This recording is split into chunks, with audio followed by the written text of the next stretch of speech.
सोचा था।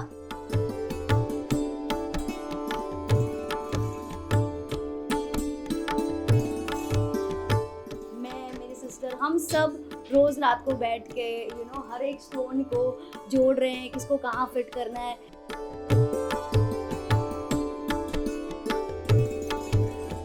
आपको भी पता है, जब मैंने आपको बताया कि मैंने खुद बनाया है, आपको यकीन भी नहीं हुआ।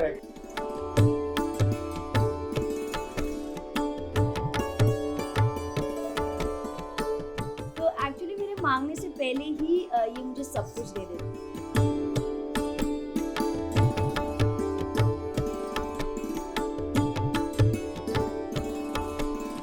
फिर मुझे काफी लोगों ने बोला कि this is Bappa is giving you this gift. Ganpati Bappa Morya, Mangal Murti Morya. तो स्वागत है आपका चली चक्कर पर। हाय चली चक्कर, और आप सभी को गणेश चतुर्थी की हार्दिक हार्दिक हार्दिक शुभकामनाएं। सबसे पहले तो ये बताइए कि हमने सुना है कि आपकी भी गणपति इको फ्रेंडली है, और प्लीज बताएं कि पहले तो इतने कितने सालों से पापा आप घर ला रहे हो, और इको फ्रेंडली वाली ये जो चीज़ अभी नया दौर शुरू हुआ है उस पर इंटरेस्ट कैसे आया? तो बापा को लाते हुए हमें 6 साल हो गए हैं अब, और पहले भी हमने काफ़ी गलती की है कि हम इको फ्रेंडली नहीं लाते थे, हम नॉर्मल लाते थे। फिर हमें समझ में आया एक्चुअली कि हम कैसे एनवायरनमेंट को हार्म कर रहे हैं। प्लस और वो जो स्टोन वाले होते हैं, फिर हम उन्हें नदी में जब विसर्जित करते हैं तो वो स्टोन जो रिवर के एनिमल्स होते हैं उनको हार्म करते हैं। तो तब से हमने ये चेंजेस लाना शुरू किया है। तो आई गेस पिछले 3 साल से हमने ऐसे ही सिंपल बप्पा लाने शुरू कर दिया है, जिन पे ना ही कोई स्टोन है, नथिंग, प्रॉपर इको फ्रेंडली है कि वो जाकर अंदर डिजॉल्व हो जाते हैं और वो मिट्टी बन जाते हैं। मेरे को पापा के साथ साथ पीछे का डेकोरेशन भी बड़ा इंटरेस्टिंग नजर आ रहा है। सो ये कहाँ से मिला आपको ये? एक्चुअली मैंने कुछ और सोचा था। तो जब भी हम गणपति आते हैं तो हम सोचते हैं कि पहले मूर्ति बुक होती है, उसके बाद हम बैकग्राउंड में क्या डेकोर करेंगे उनसे रिलेटेड जो उनकी मूर्ति के साथ बहुत अच्छे से मर्ज हो जाए। तो मैंने सोचा था कि फ्लावर्स ही करेंगे, बिकॉज बेसिक ब्राउन कलर का उनका शेड है, वाइट फ्लावर्स के साथ जाएंगे। पर फिर धीरे धीरे जब मैंने रिसर्च करना शुरू किया तो पता नहीं क्यों मेरे दिमाग में एक ऐसा इमेज आ गया, और फिर मैंने सोचा अब कुछ करते हैं। और फिर मैंने इसके बारे में बहुत रिसर्च की, तो मुझे पता चला इसको लिपार्ट कहते हैं। तो फिर मैंने उसके बारे में और वीडियोस देखे, तो फिर जाके मैंने बोला अब मुझे यही करना है। और इट टुक अराउंड 4-5 डेज। मैं, मेरी सिस्टर, हम सब रोज रात को बैठ के हर एक स्टोन को जोड़ रहे हैं, किसको कहाँ फिट करना है। कितनी बार तो ऐसे हुआ है कि हमने कुछ लगा दिया, उसको ऐसा लग रहा है कि नहीं ये लेयर इसके साथ नहीं जा रहा है, तो लेट्स चेंज। फिर उसको निकाल कर फिर वापस से दूसरा लेयर क्रिएट किया है। तो बहुत हार्ड वर्क है, एंड बहुत सारी मेमोरीज जुड़ी है इस वॉल के साथ मेरी। तो मुझे आफ्टर गणपति मैं इसको अपने वॉल पर लगाने वाली हूँ फ्रेम करके।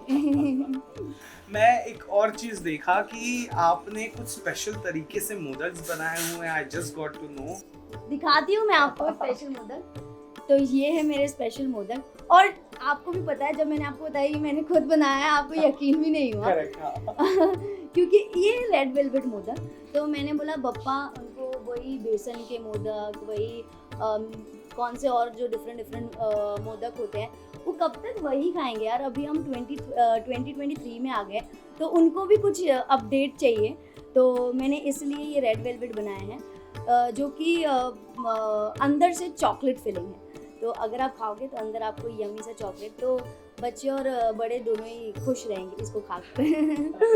Even my Bappa. Talking about Bappa, 6 साल हो गए यू सेड। 6 सालों में कई बार कई ख्वाहिशें, कई आपने विश किया होगा।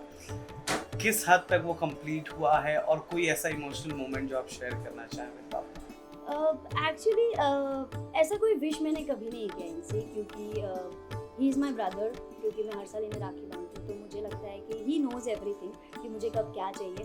तो एक्चुअली मेरे मांगने से पहले ही ये मुझे सब कुछ दे देते हैं। और जो मोमेंट मैं आपको बताऊंगी, एक बहुत ही स्पेशल मोमेंट रहा है इनके साथ। लास्ट ईयर जब मेरे घर पे गणपति थे, और मैं रश्मि शर्मा टेलीफिल्म में थी, और मेरे घर पे विसर्जन का दिन था, 1.5 दिन का विसर्जन था।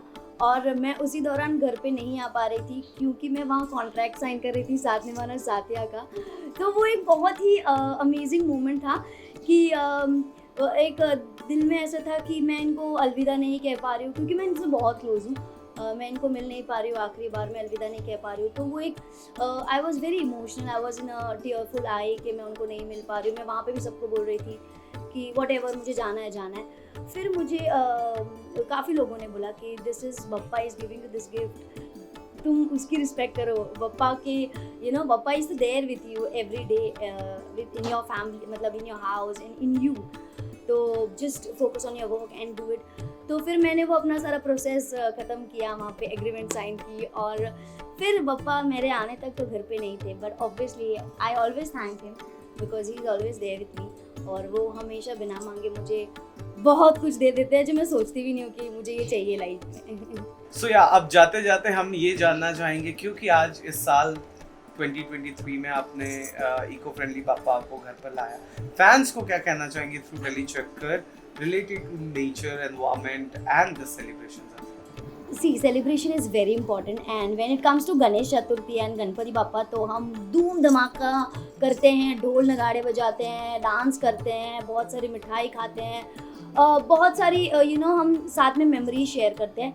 पर बहुत ही इम्पॉर्टेंट है कि हम अपने नेचर को भी हेल्दी रखें, उसके बारे में भी सोचें। तो उसके छोटे मोटे स्टेप है जो हम ले सकते हैं और ऐसा नहीं है कि हमारे सेलिब्रेशन में कोई रुकावट आएगी, बिल्कुल नहीं आएगी। हम ढोल नगाड़े बजा सकते हैं बट इन दी लिमिट, कि हम खुद को लिमिट करना चाहिए कि साउंड पोल्यूशन ज़्यादा ना हो एंड पटाखे नहीं फोड़ने चाहिए क्योंकि मैं देखती हूँ मेरे घर में 2 डॉग है, तो नीचे एक भी बम फूटता है तो यहाँ पे हाइपर हो जाते हैं, they are very sound sensitive. तो स्ट्रीट पे डॉगों का क्या हाल होता होगा, स्ट्रीट के एनिमल का क्या हाल होता होगा। So stop doing that. और वो पार्टिकल्स एक्चुअली किसी के भी मुंह में जाएंगे, चाहे वो इंसान हो या डॉग हो, तो उनको हार्म होगा उनकी लाइफ को। So let's not do that. और डांस करो, म्यूज़िक बजाओ, ढेर सारी मिठाइयाँ खाओ, ढेर सारी मेमोरी शेयर करो। और हाँ, सबसे important, please get an eco-friendly Ganpati. Don't get POP because lots of animal is suffering from that. So save life and save our environment. Thank you so much. Thank you.